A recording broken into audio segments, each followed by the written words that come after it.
တခါတော့ကရွာလေးတူရမှာကျော်နေမများဆွဲလင်းများနေအောင်ရှိတယ်။သူတို့မှာတော့တာမန်သိန်းလေးတစ်လုံးပဲရှိပြီးတခြားဘလို့ပစ္စည်းဥစ္စာမှလည်းမရှိကြပါဘူး။သူတို့ဟာစင်ရဲပေမဲ့သူတို့မှာအဖိုးတန်တဲ့ပစ္စည်းတစ်မျိုးပိုင်ဆိုင်ထားပါတယ်။အဲ့ဒါကတော့ပတုံးလေးတစ်ကောင်ပါ။ဒီပတုံးလေးကဘလို့ကြောင့်မှမသိဘူး။တပြည့်ပြည့်နဲ့ဖောင်းကားလာပြီးနေတိုင်းသူတို့လင်များအတွက်စားစရာတွေကိုဖန်တီးပေးနေပါတယ်။ဘလောက်ပဲထုတ်တုံတုံဘလောက်ပဲစားစားကုန်သွားရလို့မရှိပါဘူး။ဒါပေမဲ့ဘဝဆိုတာကလည်းဖျောက်ပြူနေရမျိုးတော့မဟုတ်ဘူးလေ။ဒီနေ့မှာတော့ဂျော်ဂျီယာဟိုဟိုတီတီလန်လျှောက်သွားရင်တရီလက်လွတ်ဖြစ်ပြီးအိမ်နီးချင်းတယောက်ရဲ့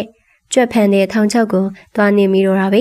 ဲဒီတော့အိမ်နီးချင်းဖြစ်သူကလည်းဒရထွက်ပြီးဂျော်ကိုအပြစ်တင်ပါရီဟဲ့ကောင်ကျော်မင်းလောက်တာတော့လွန်သွားပြီငါထောင်ချောက်ကိုမင်းလာနေတာပဲဒီကိစ္စအတွက်မရှိရမယ်မဟုတ်ပါဘူးဗျာကျွန်တော်မှားသွားတာပါကျွန်တော်ခွင့်လွှတ်ပေးပါနောက်ဆုံးတော့ဂျော်လေးတရားဥပဒေနဲ့မညီအောင်သူတို့ပြောသမျှကိုတီးခံပြီးဖြေရှင်းလိုက်ရပါရီဒါပေမဲ့ပြဿနာကသူတို့မှာပတ်စံမရှိရပါပ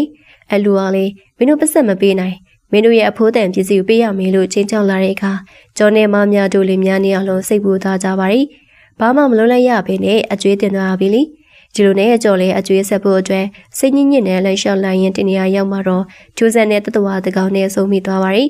တတဝါကတော့ကြည့်ပြီဟေ့ကောင်မင်းမပေါလာတဲ့ပတုံးငါ့ကိုပေးငါမင်းရဲ့တန်မိုးရှိရဲ့ပစ္စည်းတစ်ခုနဲ့လဲပေးမယ်လို့ပြောလိုက်ပါရီကျော်လေးအံ့ဩသွားပြီဘာလဲဗျာဘာလဲလို့မေးလိုက်တဲ့အခါတတဝါကဂျာပင်လယ်နဲ့ထဲကတမိုးအကြီးဆုံးငါးဥတွေပဲတောက်ယူသွားမင်းတို့အများကြီးအကျိုးရှိလိမ့်မယ်လို့ပြောလိုက်ပါတယ်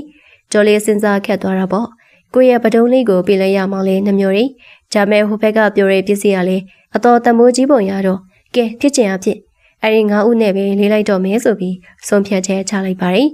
်တတဝါမင်းအိမ်ပြန်ရောက်ရင်ဒါဘလောက်တမိုးရှိလေဆိုတာမင်းသိလိမ့်မယ်လို့ပြောပြီးထွက်သွားပါတယ်ကျော်လေးငါးဥတွေကိုပိုက်ပြီးအိမ်ပြန်လာခဲ့ပါတယ်စိတ်ထဲမှာတော့ငါမိမများတောင်မြင်အော်ဘာမလားဆိုပြီးဆိုရင်စိတ်လေးနဲ့ပေါ့သူအိမ်ပြေရောက်တဲ့အခါမမြတ်ကိုအဲဒီငါးဥတွေကိုပေးပြီးအကျိုးကြောင့်ပြောပြလိုက်ပါတယ်မမြတ်ကကြော်ယူလာတဲ့ငါးဥတွေကိုမြင်တော့ချက်ချင်းပဲဒရထွက်ပြီးအော်ဟီပါရီရှင်ဘာလို့လုပ်လိုက်တာလဲကျမတို့မှာစားစရာတွေပေးနေရပတုံးမရှိအောင်အဲ့ဒါကိုရောင်းပြီးအကျွေးဆက်ရမှာလေအခုတော့ဘာမှမသိတဲ့ငါးဥတွေနဲ့လဲလာတွေပေါ့လေရှင်တကယ်ပဲစဉ်းစားဉာဏ်ရှိရလားဒီငါးဥတွေကရောင်းဘယ်လောက်ရမှာမလို့လဲဖေးစဲကျမပြစ်လိုက်တော့မင်းလို့စိတ်တူတူနဲ့ပြောပါရယ်ကျော်လဲဘာမှမပြောရဲပဲခငုတ်ပြီးနောင်တရနေမိပါရယ်ငါတို့မားပြီတင်နေတမိုးရှိတာကိုတမိုးမရှိတာနဲ့လဲလိုက်မိပြီလို့တွေးပြီးစိတ်မကောင်းဖြစ်နေတော့မှပဲဒီအမှာတော့အိရှိကိုလူစိမ်းတယောက်ရောက်လာခဲ့ပါတယ်သူကဒီနားမှာပြင်လဲနဲ့ကတမိုးကြီးဆုံးငါးဥတွေရောင်းဖို့ရှိလားကျွန်တော်အကောင်းဆုံးဈေးပေးပြီးဝယ်မှာပါတဲ့ကျော်နဲ့မများတို့လေးများနေအောင်လုံးအံ့ဩသားကြပါရယ်ဘာပြောလိုက်တဲ့ငါးဥတွေကိုဝယ်မယ်ဟုတ်လားလို့မမြကတန်းတော်နဲ့ပြန်မေးလိုက်ပါတယ်မမြလည်းရိမ့်မိလိုက်ပါတယ်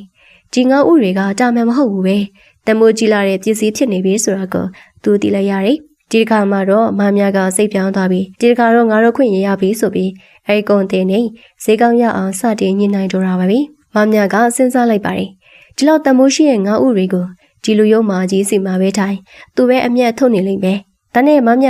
ကျမတို့သူစီရငွေကိုပြန်တောင်းအောင်မယ်ပြီးတော့သူ့လေစားဖို့အစီအစဉ်တကူရှိရလို့ကျော်တီတူပြောလိုက်ပါတယ်ကျော်လေမမြရဲ့အစီအစဉ်အတိုင်းလုပ်ဖို့ဆုံးဖြတ်လိုက်ပါတယ်ကဲမမြငါမင်းပြောသလိုဒီတွင်းပေါက်ကြီးတွေကဘလူကြီးစီသွားတော့မယ်ငါတို့သူ့ရဲ့ဦးနဲ့လဲလဲပြီးပတ်စံယူကြတာပေါ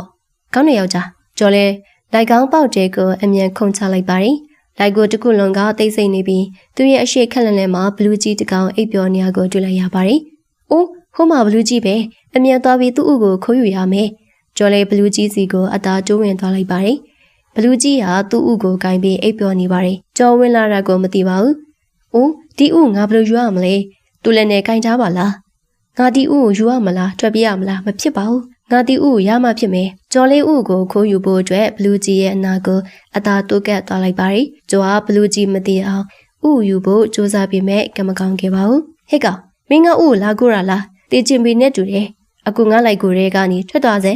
ကျမပါရဘလူးကြီးကျွန်တော်မတက်ပါနဲ့အခုသွားပါတော့မယ်။အိုးရှင်ဥမယူလာခဲ့ဘူးလား။ဟုတ်တယ်ဘလူးကြီးနိုးလာလို့ငါအမြန်ပြေးလာခဲ့ရတာ။ဟိုရှင်အတုံးတော်မကြောက်။ဒီဥရမှာကျမတို့ရောင်းပြီးပတ်စံရမှာလေ။ငါဘယ်လိုလုပ်ရမလဲ။မြန်မာနီးလန်းရှိလားငါ့ကိုကြံပေးပါဦး။အိုးရှင်တို့ရှင်နဲ့သူ့လက်ထက်ဥယူလာခဲ့လိုက်ပေါ့။ကောင်းပြီလေငါစမ်းကြည့်လိုက်မယ်။ကျော်လေဘလူးကြီးစီနောက်တစ်ချိန်သွားပြီးအေယာမဥကြီးကိုရအောင်စူးစမ်းခဲ့ပါရီ။ဒီတစ်ချိန်မှာတော့ကျော်ဟာသဘောတူညီမှုရပြီးအေယာမဥကြီးကိုရရှိလာခဲ့ပါရီကျော်လေးငါဥဝဲတဲ့သူစီကိုပဲသွားပြီ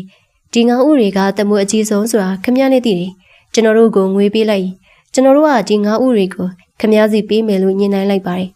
ကိုဆွေလည်းလောဘတက်ပြီးပတ်စံကုန်ပေးက9ဦးကိုအလူအယက်ဝယ်ယူလိုက်ပါတယ်ဒါမဲ့နောက်ဆုံးမှာတော့သူတို့လင်မယားကြားမှာမကျေနပ်မှုတွေဖြစ်လာပြီးရန်ပွဲတွေဖြစ်ကြပါတယ်သူတို့တိုက်ခိုက်ကြရင်းနဲ့ပဲကိုဆွေအလိမ်မိသလိုနောက်ဆုံးမှာသူတို့လိုရဲ့အတိုင်းပဲပြန်ခန်းစားလိုက်ကြပါတယ်ဂျွန်နဲ့မောင်မြလည်းသူတို့ရဲ့လောဘကြောင့်နောက်ဆုံးမှာတော့ဘာမှမကြမ်းခဲ့ပဲအဆုံးသတ်သွားပါတယ်ဒီဇလန်ကနေတင်ငန်းဆရာယူဆရာတွေကတော့ဘဝမှာယူတာဖို့လောဘမကြည့်ဖို့နဲ့ကိုယ့်ရဲ့လိုရဲ့အတိုင်းအတွက်အကျိုးဆက်ရှိရဆိုတာပဲအလုံးပဲဒီဇလန်လေးကိုသဘောကျလိမ့်မယ်လို့မျှော်လင့်ပါတယ်အားပေးကြည့်ရှုမှုတွေလည်းကျေးဇူးအများကြီးတင်ပါတယ်